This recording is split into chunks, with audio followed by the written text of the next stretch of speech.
to be a big thing, didn't it, eh? First time you and me ever go out as a foursome. Eric likes Dawn.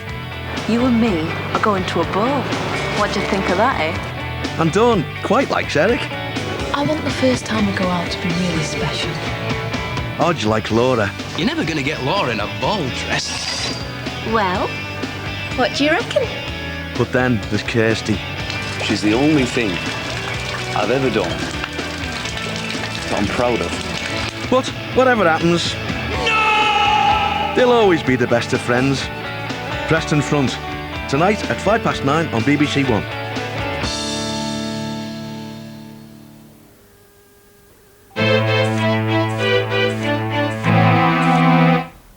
Who decides the issues that affect your life? Who usually has their say while you have to sit and listen? Not anymore. Now you decide in a new kind of programme that wants to hear your opinions and aims to test your arguments. You, your phone and a key issue of the day, but not him. That's You Decide on BBC One on Tuesdays. Now on BBC One, the BBC's Director General John Birt faces the questions in Biteback.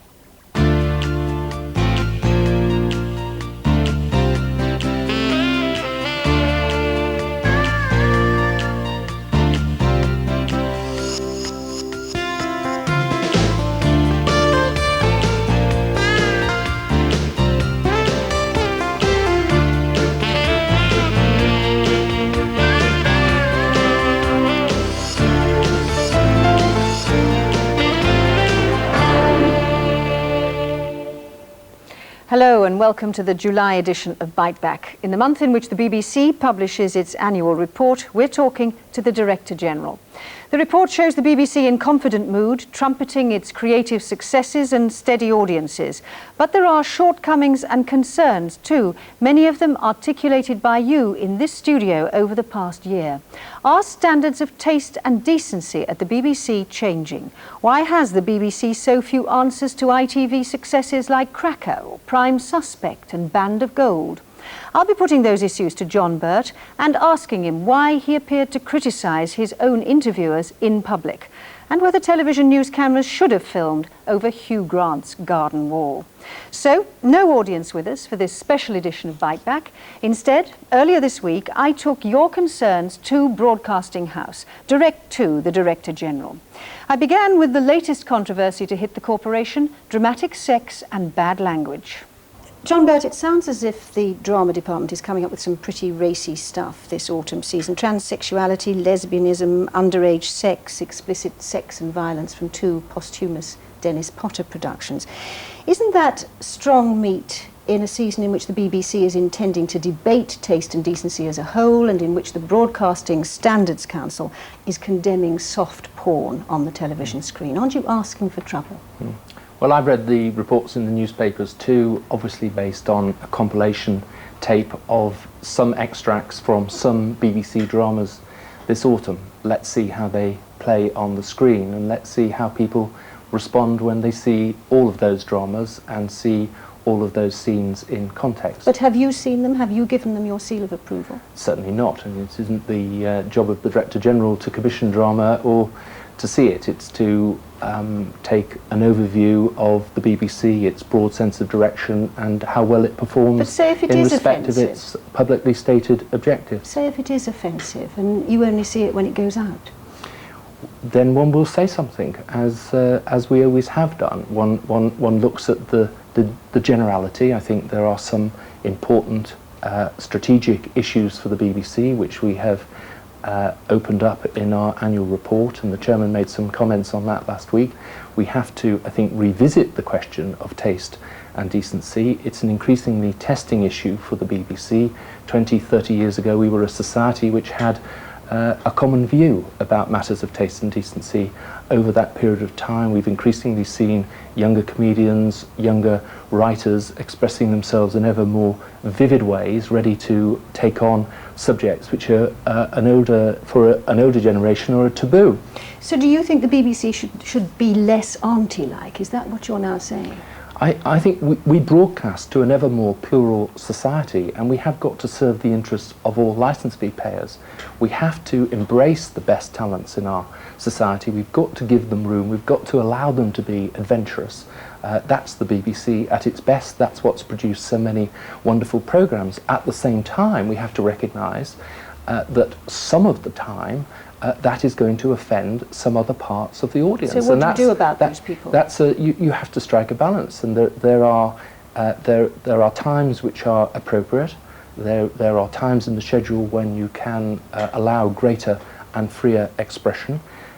When you do put on material which is likely to offend, then it needs to be properly signposted, and people mustn't be surprised. So your contract with the viewer is, we will tell you the sort of stuff that's coming on, we'll signpost it heavily, and what you must do is exercise your right to turn off the switch, because we've got to broadcast it to satisfy the other half of the audience who do want it. Broadly, yes, but we must always be satisfied when we are involved in difficult and delicate areas that the work is of high quality, and when explicit sex, or we have explicit sex or bad language or violence in our programmes, that it is entirely justifiable in the context. Shouldn't you therefore see a Dennis Potter play before it's transmitted? No, that isn't how, and this is a very, very large institution. We've got some exceptionally capable and able executives. They are, in practice, prove themselves to be very capable decision takers. I trust them absolutely. Even the most able amongst us occasionally makes a mistake, and we discuss our mistakes when we make them freely, and increasingly are ready to recognise that we've made mistakes and to say so. We moved on to talk about viewing figures. Casualty is the BBC's only popular drama which attracts on average more than a 50% share of the audience. But on ITV there are many more strong, popular drama series which regularly attract more than half the viewers. London's Burning, Cracker, Prime Suspect, Peak Practice, Heartbeat, Touch of Frost, Band of Gold.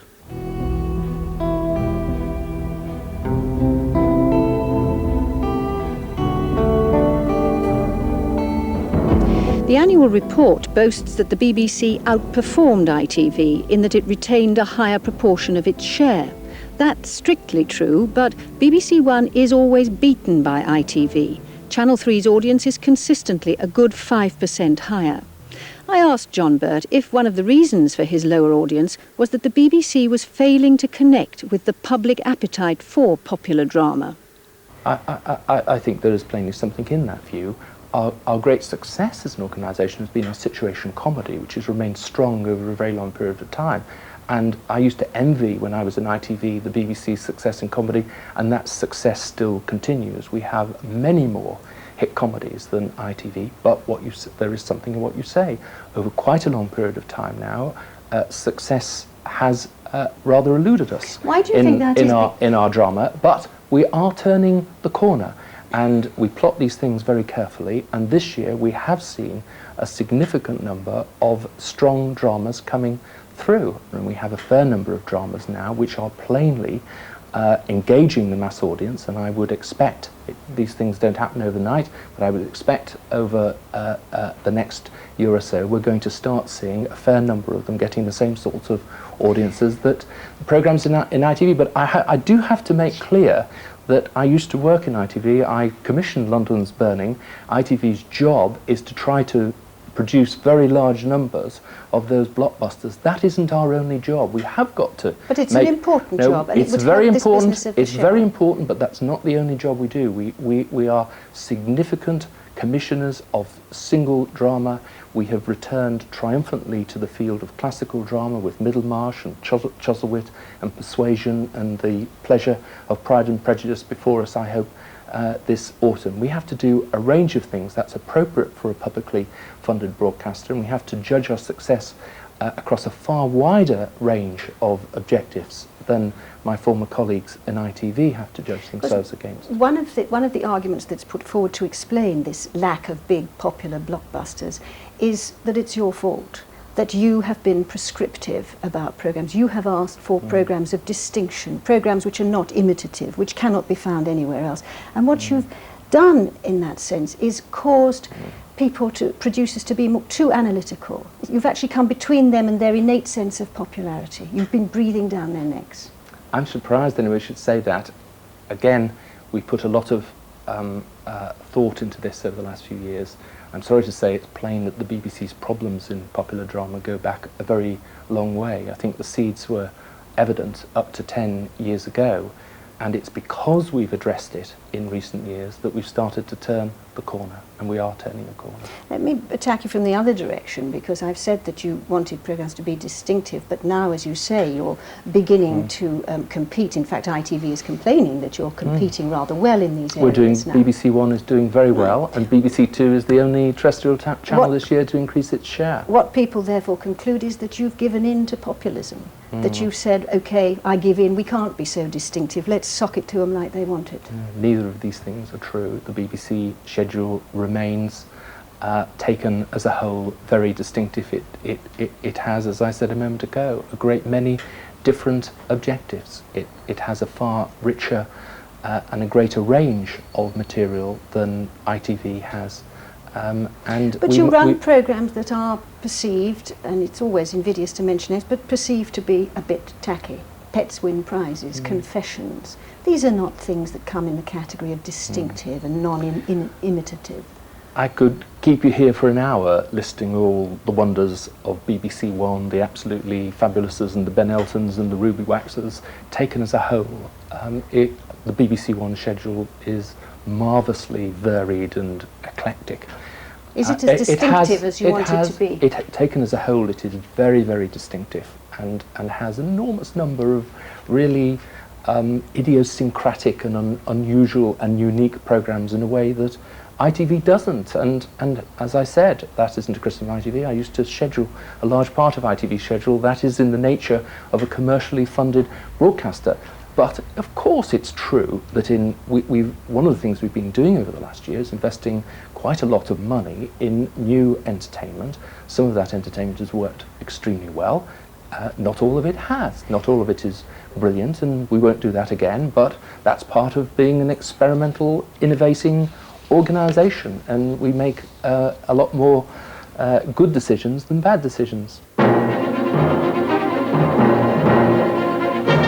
On next to political reporting, and first, the Panorama debacle. 3 days before the Scottish local elections, the BBC wanted to run an interview on Panorama with the Prime Minister. There was an outcry from Scottish opposition parties. They appealed to the courts, and they won an injunction to stop the programme being broadcast in Scotland. But that artificial feel-good factor was the prelude to one hell of a hangover the next day. And I don't want that again. According to the annual report, the BBC is now reviewing its policy for broadcasting in the period before elections. I put it to Mr. Birt that this was unnecessary.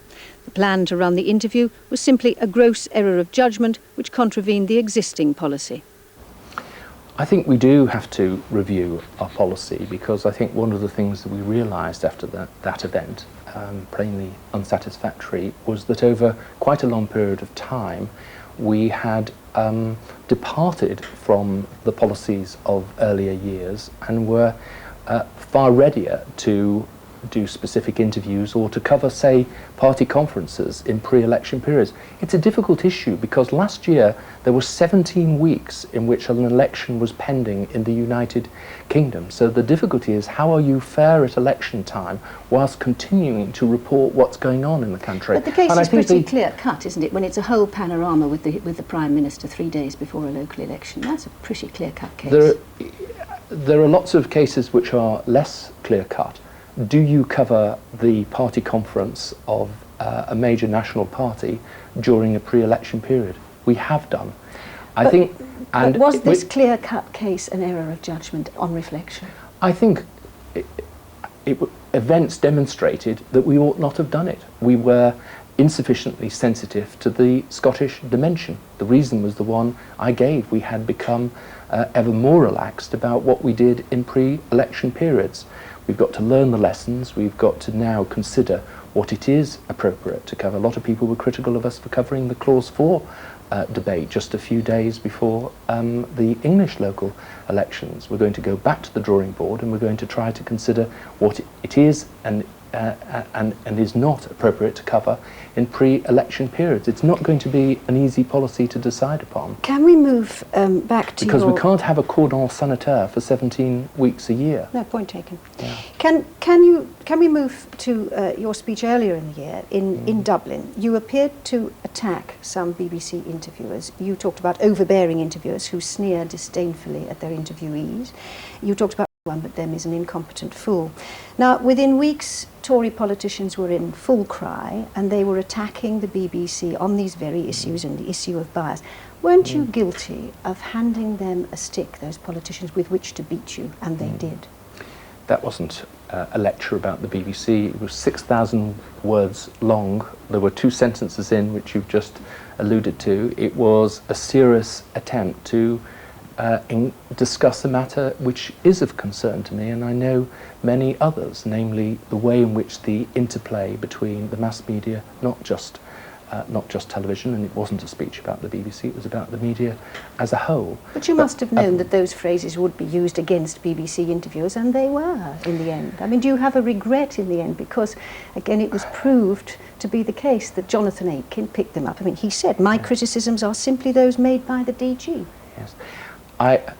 Sue, nobody would ever engage anything serious in public life if you were worried about how it was going to be reported. Of course I regret that some people took some sentences from a 6,000 word speech and suggested that I had gone to all of that trouble simply to attack a few BBC interviewers. That's preposterous. That was not my intention, and nobody who read the whole 6,000 words could assume that that was my intention. Not I was concerned, but it was the effect. If I may say so, there was a much, much more serious issue at the heart of that, and that is the interplay between the modern political system and the modern media. And what I tried to suggest is, over a long period of time, the interplay has brought many benefits.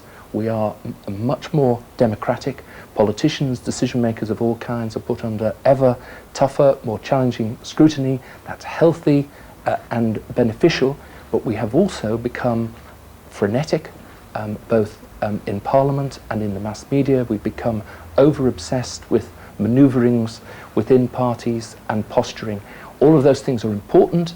They must be reported. Disputation has been a part of British politics for a very long period of time. There will always be disputation in the BBC, but we must, as a society, the BBC must do it, others must do it, continue to address the serious issues that underline I'm sure that's these differences. Absolutely right. And that's what the speech was about. And you brought about a debate, and that debate has been taking place, of Yes. course, but at the same time you had these bits in it, and there were more than the 2 phrases I've just mentioned. Yes, you talked about studio argy-barges and the fever pitch whipped up and all sorts of things, which of course the ordinary members of the public perceived as being an attack on your own, and that's what Biteback viewers felt. Yes. They came into our studio and they said, why is this man, the chief executive of this organisation, going out and washing his dirty linen in public? Why is he criticising his own? Why doesn't he do it in private? They thought that because of the way the speech was reported, Sue, and I can only say what I said a moment ago, that anybody who read those 6,000 words as a whole, I hope, would see that they were a serious effort to engage a more substantial issue. And we must continue to be able to raise substantial issues of that kind and not be fearful that they're going, because some will take some strands or lines out of it, that the discussion will go off in a different direction. Can we move on to the subject of the reporting of political sleaze? Let me quote the report again. We will report people's private lives only when they shed light on serious questions of public importance.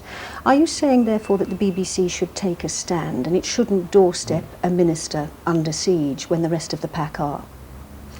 I don't think we're saying anything new. We're simply registering what our policy has long been as an institution, nothing new about it at all.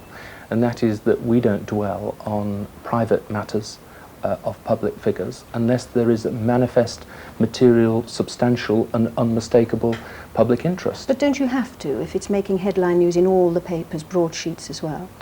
We sometimes have to, and we do, at the point it becomes a politically contentious matter, then we have to take an interest. but we take an interest in the politics of it rather than the nitty-gritty detail of the personal matter. But I mean, thinking of one that was specifically personal, we have to go back a wee way, but David Mellor, for example, when the initial allegations against him were those of adultery, BBC cameras were outside the Department of National Heritage along with the rest of them, watching him go in and out and looking embarrassed. Yes, as I said, at the moment it becomes truly a political story. We, of Was course, that political, a minister being guilty of adultery? Is that political? There comes a point in a story when it is part of the fabric of politics, and you cannot ignore it. So because if he's in office, it's in the public domain. But the distinction we're making here is that what isn't of interest to the BBC is itself to pry into such matters or to report them at great length. The political consequences are another matter, and we must report on them. Hugh Grant is not a politician, but he's a public figure, and BBC cameras were peering over his country garden wall 2 weeks ago to see him and Liz Hurley discussing their very personal problem. Do you think that was right? I don't think it was right. I think we reported that particular matter in a way that we should not have done. But at the same time, the BBC has got to cover hot stories, has it not, when they're on the media agenda, and if not, you're going to be beaten again to the viewers by other television news gathering organisations. It's a very difficult balance to strike. Our audience is reading such stories in the papers.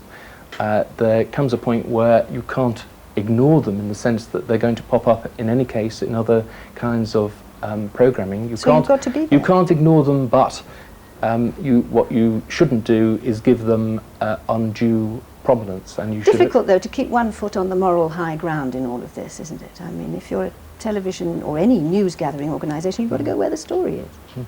I was unhappy that we were taking photographs of them in their garden. I was unhappy that we revealed where they lived. I was unhappy that we gave the amount of prominence to the story that we did. And so were many of my colleagues in News and Current Affairs. But these things happen in organisations, and again, when we do step outside of our own guidelines, we try to learn the lessons and pull back.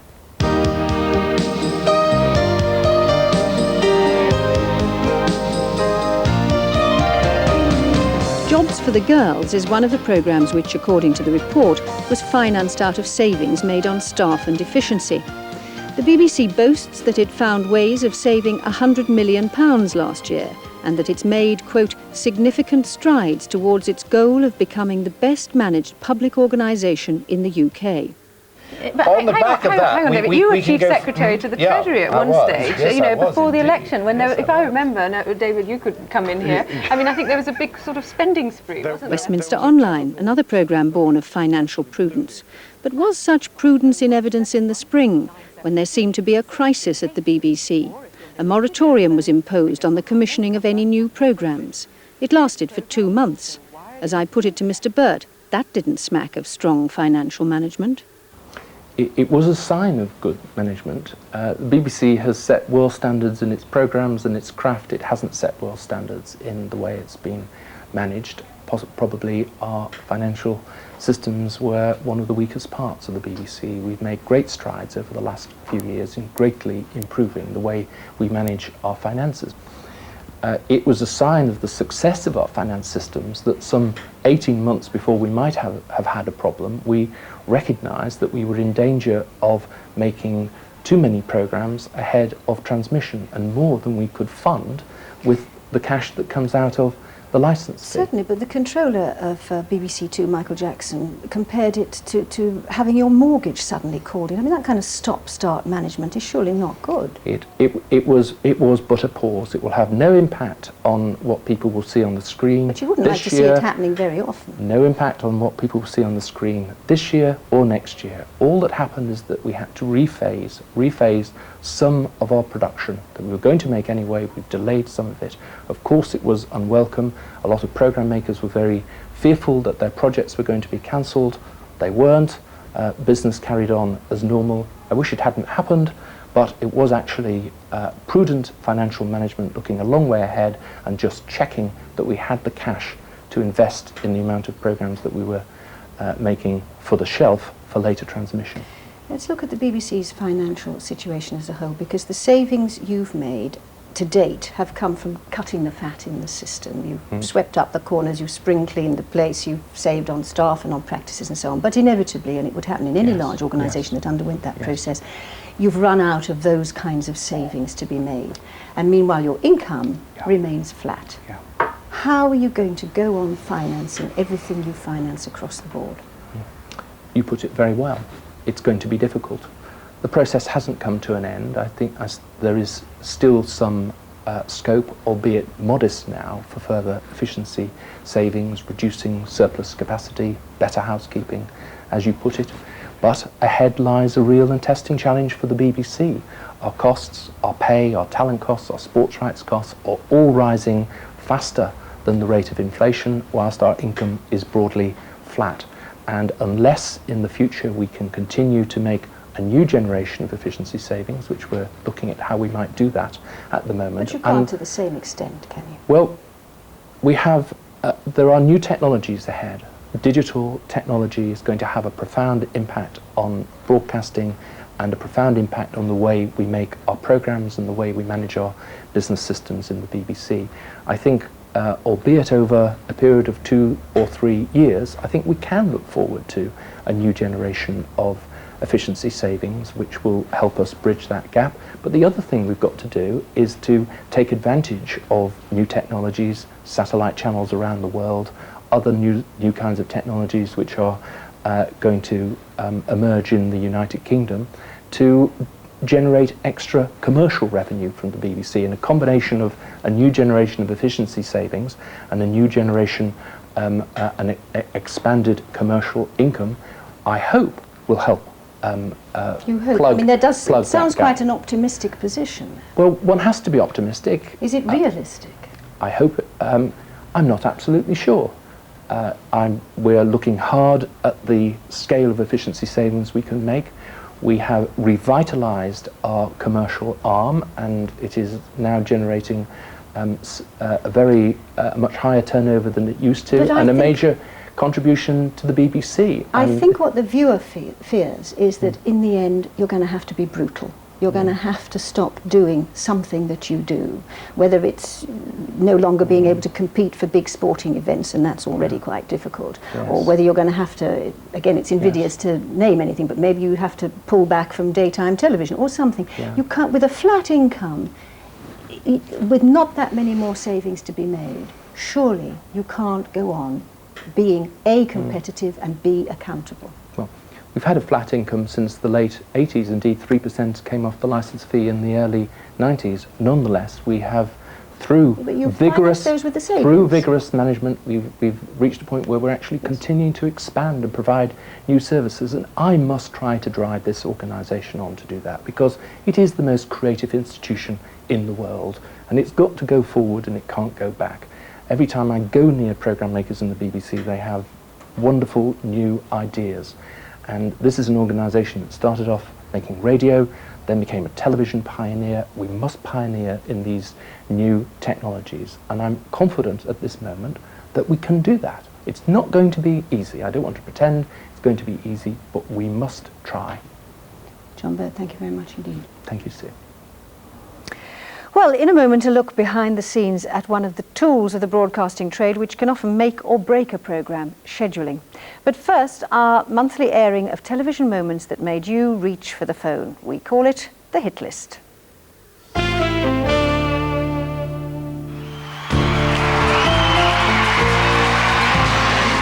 In this audience are about to change their lives before your very eyes. A match usually made in heaven was made in a television studio when Steve Wright's People Show arranged for Duncan to pop the big question to his so-called girlfriend.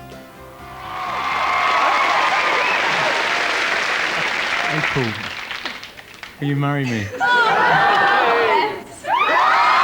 Steve Wright said it was the fastest TV wedding ever, but it was the BBC who were pulling a fast one. The couple were already married, and an instant wedding in BBC Television Centre car park would not have been legal. The Reverend Stephen Hudson was quick to pick up on the matrimonial mistake. He said, "The BBC showed something that was tacky and misleading. Marriage is a real commitment that shouldn't be taken lightly." Mark Wells, producer of the show, admitted the big day blunder, but thought it was only a minor hitch. Although the couple had undertaken the legal aspect of the marriage beforehand, he said this was a genuine ceremony presented in a positive and inspirational way. Myths and Memories of World War II, a BBC discussion series, disappointed some viewers. They didn't like the way the presenter handled some of the debates. Why would they accuse you? It is not Dr. true. John Fox objected to this programme on the treatment of Nazi war criminals. He said, "Peter Taylor was a shambles. He had no control over the debate. These important, if controversial viewpoints should be aired, but in a proper fashion." Paul Elston, the programme's producer, recognised that it was never going to be easy steering such an emotional and complex debate while allowing each panellist a fair say. He told us, "This was an extremely difficult balance to strike, and given the sensitive nature of the subject matter, Peter Taylor achieved it admirably." Saturday nights are The BBC's new satire show, The Saturday Night Armistice, had viewers up in arms over the sideswipe aimed at Private Lee Clegg, then still in prison. To keep all sections of the public happy, Clegg is going to be transferred from his prison cell and spend a month in a soap opera. Castles. Minor Morris complained, "The jokes about Private Clegg were insensitive and tasteless. If you're going to be satirical, you must be funny. This was neither." But the Armistice team were not about to call a truce.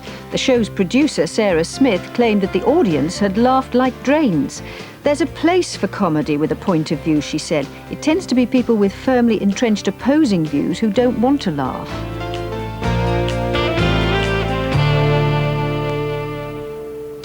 Questions. Who sees the lottery programme as a tent pole? Who puts Gardener's World in a pocket? And who uses James Bond to shoot bugs? Answer. The schedulers, the people who decide which programme goes where on a television channel. They deal in slots, their techniques include stripping and hammocking, and their results often depend on what they call the inheritance factor. It's a quirky science, but as Adrian Mills reports, if you can master it, the audience is yours. Phil, start CPR. Debbie, adrenaline a milligram, atropine 3 milligrams. Phil, start CPR now! How many times have you sat down to watch a programme on BBC One only to discover there's something equally attractive on BBC Two? Good evening. The soccer hooliganism and Do you find your favoured viewing is often on later than you might like? the fans, not the players. We'll take another question. We're taking another. Is it difficult to track down programmes like Question Time, which every week seem to go out at a different time? Very mature. Well, planning our television to avoid potential frustrations like these is the task of the BBC schedulers. It's in this building, Television Centre in West London, that all the key decisions about scheduling the BBC programmes are taken, whether we like them or not. Everything from the time to the date and the frequency of any programme on either channel. The process begins here with a small team of specialist planners. That's the thing we're getting in general now, is people want more rhythm in the television lifestyle. The BBC is committed to providing licence payers with both popular programming and a wide choice of programme types. The skill of the schedulers lies in attracting large audiences, whilst also giving viewers the chance to enjoy the full range of the BBC's output. If you imagine the radio time stretched out with all the shows in their different slots, that's the kind of brain set a scheduler has. He or she's got in their heads all the slots of the night, 8 o'clock, 9 o'clock, 7:30, all the shows that are in those slots, who they appeal to, why they appeal to them, what the show is after it, what the show is before it. So if you can picture in your brain a schedule laid out like that, that's what scheduling's about. It's like train timetabling, only more sophisticated.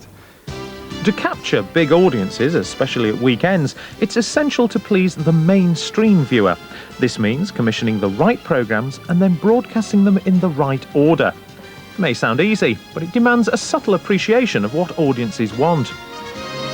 We spent about 18 months working out what to do on Saturday night. We knew we had a problem. We weren't getting audience to flow through the evening properly. We felt we weren't actually doing right by viewers. And we wanted a kind of similar rhythm to the one that's on the autumn Saturday with Noel's House Party and Casualty, a big drama, big entertainment piece. And what we went for in the end was Confessions, which is a very young, fresh show, which people might remember from Radio 1. And then we went for Bugs, which was that rather kind of big action-adventure show, which no one had done for a long time. We brought back to the screen that sense of freshness on Saturday night, I think. And we also had the New Adventures of Superman to pass that audience, that young, kind of fresh audience, into Bugs. We had the Lottery as a kind of tentpole of the evening to pass that into Bugs as well. So all in all, it was a successful schedule. But it took 18 months of hard thought to get it to that point. In a less fashionable corner of Delhi, first generation... BBC Two, however, on a Saturday night, steers clear of razzmatazz, and it's a deliberate strategy. It's part of the policy that there should not be clashes between BBC One and BBC Two in terms of programme content, and that viewers can be directed from BBC One and to BBC Two and back again at certain points. We have a quite sophisticated system in place to avoid clashes, and I think by and large we do a very good job. I think part of the pressure on BBC One is to try and produce a schedule which will encourage viewers into the programmes at the start of the evening and hopefully keep them there for the rest of the evening. For BBC Two, it's a very different type of schedule. There are corners of the schedule which appeal to particular groups of people. And for example, at 8:30, we run very successful leisure programming, sort of lifestyle programming across the week. So what we're trying to do at those times is to peel away viewers from the main channel and say, this little pocket of the schedule, it's just for you. It's no accident that a very cult comedy series was called Not the 9 O'Clock News.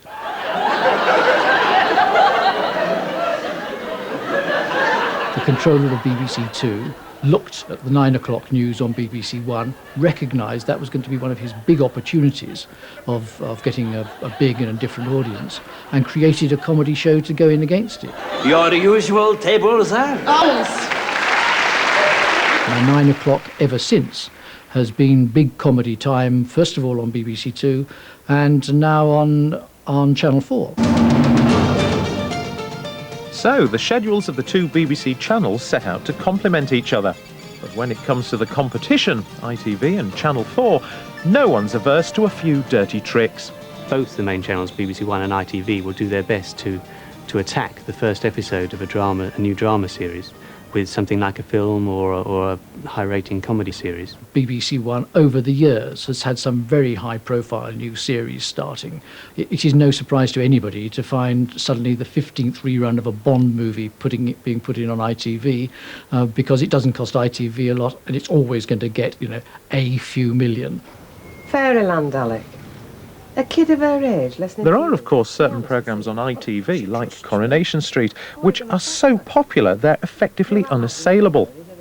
So, a competitive defeat for BBC scheduling? Well, that's not quite how the BBC sees it. She's not around him. 17 million people are watching the street, and there's only 25 million people watching. The arithmetic is against you. But nonetheless, we've got a whole range of other responsibilities. So we know that men, for example, don't watch Coronation Street in the same volume as women. So we can put Tomorrow's World there. We know that there's a show there, for example, that skews towards men, skews younger than Coronation Street, and it's a perfect place for it. And we do that with a great many shows. We think hard about what people want from Coronation Street, and hard about what they want from BBC One, and then we try and find the right show to go in there. No scheduling will ever satisfy all of the viewers all of the time. So BBC bosses are accustomed to finding themselves in the firing line. Alan Yentob, the controller of BBC One, says it's like being the England football manager. Everybody thinks they can do it better than you. And quite often they sometimes pick the better players than you. But over the piece, we hope we're getting it right, and we spend a lot of time working on it. David Doherty, the sidekick to Yentob's Venables. Well, that's all from us until after the summer holidays. We'll be back on your screens in the middle of September. Keep in touch in the meantime with your views, your opinions, your reactions to programmes on the BBC. We're here to give you the opportunity to bite back. Goodbye.